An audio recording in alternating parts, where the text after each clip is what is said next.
The relationship between Islam and the West includes centuries of coexistence and cooperation. In June, President Barack Obama sought to separate himself from his predecessor in the U.S.'s relationship with the Muslim world. But after reports that the U.S. is struggling against pro-Taliban and al-Qaeda militants in Afghanistan, Joint Chiefs of Staff Admiral Mike Mullen says a battle over perception is also failing.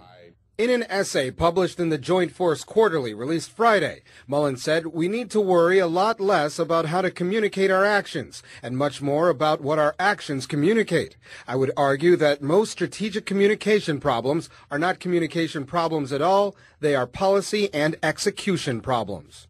This is the latest display that the U.S. is reportedly losing the battle of public perception against Muslim extremists. Just 2 weeks ago, the Obama administration ordered a new unit within the State Department for countering pro-Taliban and al-Qaeda militant propaganda in Afghanistan and Pakistan.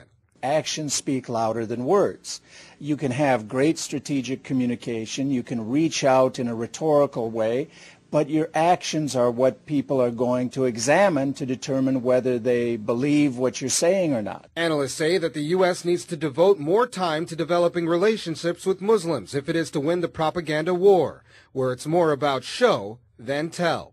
If we're, doing things that result in the deaths of many civilians, if we're, claiming we want democracy, yet invading countries that weren't any threat to us, and all of these things add up. People see the actions, and they're going to disregard the nice words if they hear them.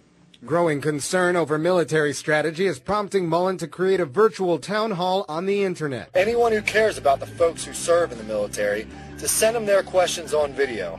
It's all part of a virtual town hall. He's fielding questions from the public and will broadcast his answers on the World Wide Web in September. Mullen isn't the only member of the Obama administration that's concerned over how the United States is being perceived in the Muslim world. Members of the Senate and House Armed Services Committees are evaluating strategic communications programs and how money is being spent on them.